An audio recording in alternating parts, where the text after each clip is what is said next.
Hello everyone, welcome to the next video of Edexcel IAL Physics Unit 1, June 2017. In this video, I will give you model answer from question number 14. So let's start. This is question number 14, and they say that a camera may be used to determine if a car is exceeding the speed limit. The camera takes two photographs at a time interval of zero point 0.5 second as the car travel a set of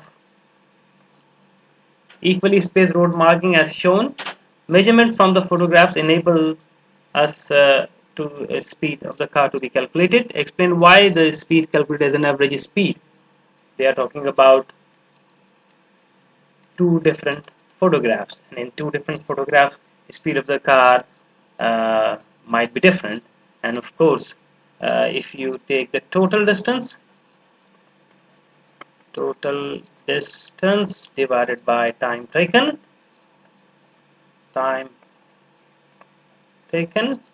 it will give us average speed. So there are two things. We have two photographs in which the speed might be different, and the total distance, total time, it gives us an average speed. So here we can write our answer like that. Check.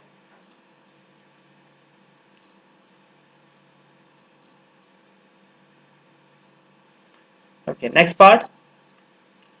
The diagram below show the position of a car at the time interval of 0.5 second time interval. The marking are painted on the road are at interval of 1.52 meter. Okay. Okay. The speed limit is 50 km. Determine using information from the diagram whether the car was exceeding the speed limit. Okay, so we need to choose two points between these two diagrams from which we can measure the distance. So I choose this first mark as my initial point, okay, because this is in just aligned with the windshield, if you see. And the next in the next diagram, this mark is here now, windshield. Between these two initial and the final marks, I have 1, 2, 3, and the 4. 4 uh, marking interval, and each interval is 1.52 meters. So total distance S is 1.52 times 4. That means if you calculate the average velocity, V is equal to, if you multiply this, it will give you 6.08. So 6.08 divided by time between these two photographs, which is 0.5 second. So 0.5. Average velocity V is 12.2 meter second inverse. But we need to check in terms of kilometer per hour. So how do we do that? 12.2 multiplied by 3600, because 1 hour contains 3600 seconds, divided by 1000. 1 kilometer equal to 1000 meter. So V gives us 43.8 kilometer per hour, mean not exceeding.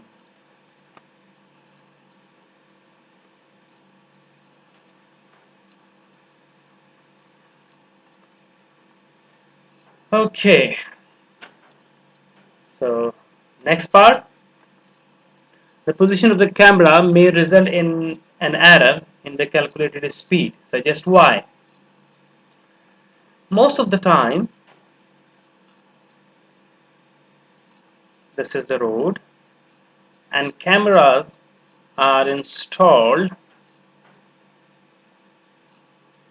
by the side of the road, and the car is moving like that. So the distance measured is not the direct distance, but the diagonal one. So it is one of the reason. So here how can we write the answer for this? The camera is not installed in front of the car, so the distance measured is diagonal.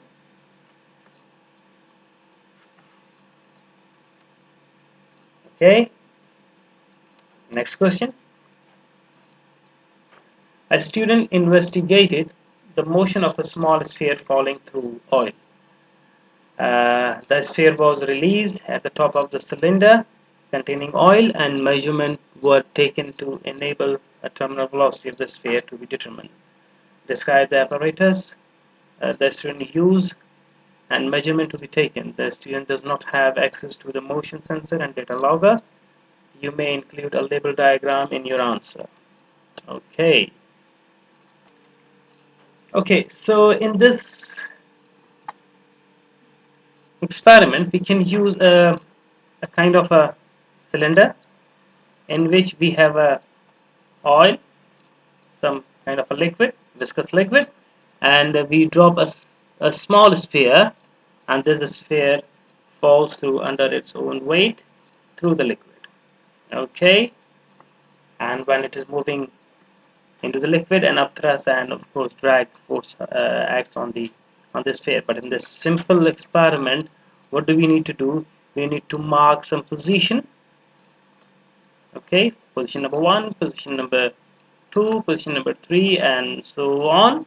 Depends on the length of the tube, and we measure the time between the intervals, and then we can repeat it again, and after taking average time between each interval, we divide the distance with the time taken, and we can find the velocity in each interval, and finally we can sort out what is the final velocity, where we can achieve the final velocity in this liquid. So here, that means what kind of equipment I'm going to need. So I'm going to need meter rule, because to measure the distance. Okay, meter rule. I'm writing in short MR, and of course a stopwatch SW to measure the time, and we must have a sphere. Okay, so here how can we write the answer?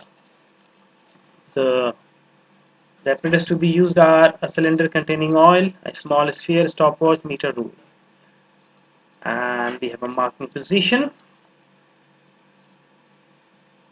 You can just read it.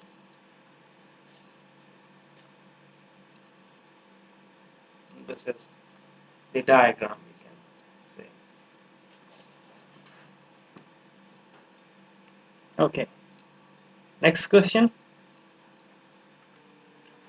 A teacher demonstrated the motion of the small sphere falling through a vacuum and through oil. The teacher used a motion sensor and a data logger connected to a computer. The computer plotted a graph of velocity against time for the sphere as shown. So velocity and time. We have a two graph. Explain the difference between the shape of the graphs. Okay, so let's just talk about the graph. This is the vacuum one. And in vacuum one, when an object falls through vacuum, the only force acts on a vacuum is weight, which is downward. And due to the weight, it falls with a constant acceleration. Constant acceleration means velocity increasing with a constant rate. And it is evident from the graph. The straight line is showing that if you find the gradient, and this gradient is give you the acceleration, rise over run, and throughout the gradient is constant, that means acceleration is constant. So only one force, or constant force, is acting. And in case of oil, because in oil, other than weight, we have two forces acting.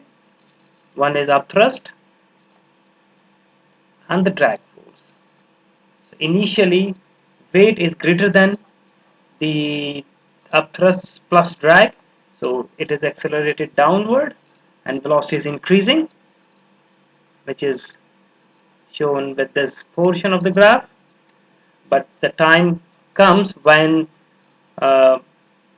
weight is equal to upthrust plus drag, so the resultant force becomes zero and no acceleration, and then velocity is constant, and it is showing the horizontal line parallel with the time axis. So here how you will write the answer. This is for vacuum explanation, and you can reading and looking at the diagram or graph. This is for oil explanation and the oil.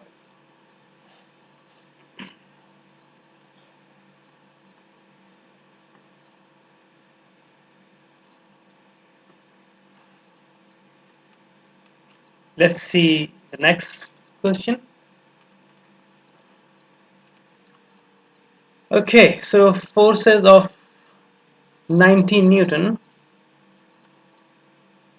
and 16 Newton acts on a box at an angle of 7 degree and 74 degree respectively as shown. Okay, construct a scale vector diagram. This is all about the scale vector on the graph paper to determine the resultant of the two forces. Okay, so for a scale vector diagram means we use to or we need to choose a suitable scale for these forces and draw the scale diagram in a given angle using protractor and the ruler. Not analytical method. We cannot use sine and cosine law to find. We can find the resultant using sine and cosine law, but it will not be credited any mark. So scale according to the given value 19 and 16. If I say 2 Newton is equivalent to 1 centimeter, that means for 19 Newton I can draw 9.5 centimeter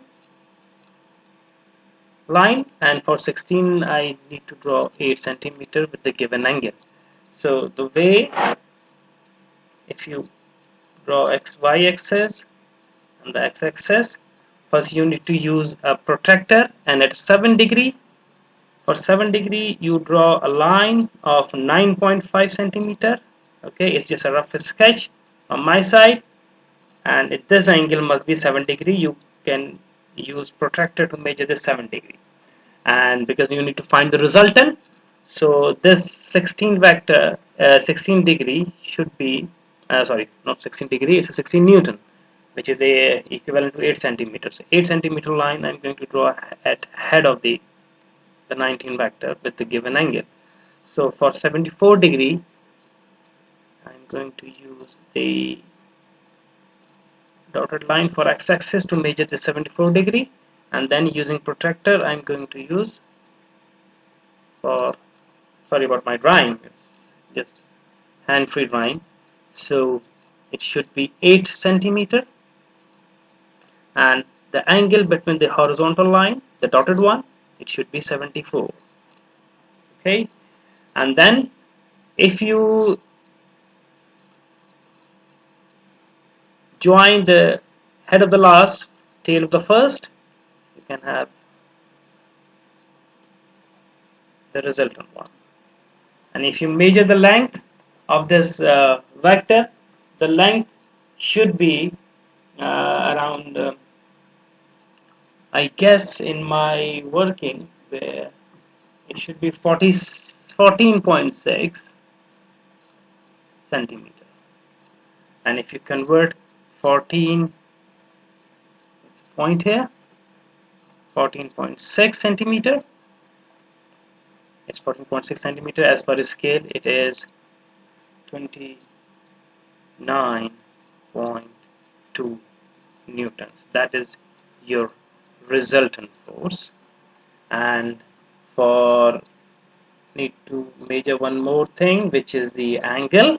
So angle of the resultant with the horizontal, you can use the protractor to find this angle, and when you measure this angle would be around, I guess theta is 37.3 or 2 degrees, something plus minus, I guess 1 degree.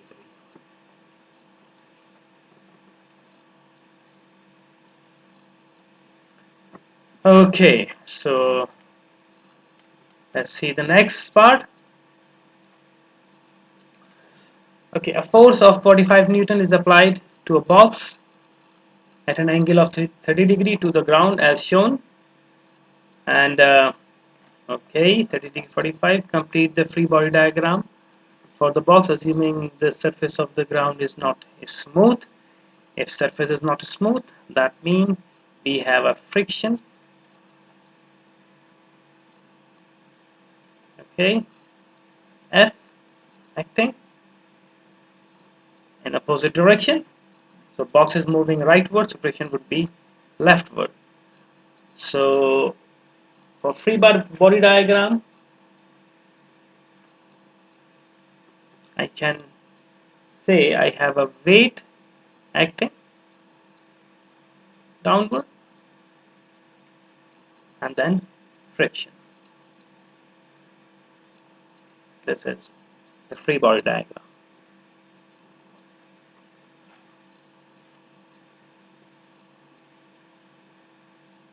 Okay. Next, determine the normal contact force of the ground on the box. Okay, so normal contact force, mass is given. Let's okay. Now let's go back to the diagram. This is the diagram, and according to free body diagram, I have normal contact force in that direction, friction in that direction, and the weight down. Okay, remember weight is mg. Okay, so first we resolve the given force 45 Newton into its component, and we have a vertical component which is a sine component, so it is 45 sine 30, and this is a horizontal component which is the cos component, but really we don't need it because we need to find contact force. So as per the diagram, I can say R plus 45 sine 30 must equal to the weight, which is mg, and from here R can be calculated as 16.74 Newton, or if you round it off, you can say R is 17 Newton. So this is the contact force. Okay, that's it for this video. Thank you very much. We will see in the next video for the last couple of the question, I guess. Take care and have a nice time.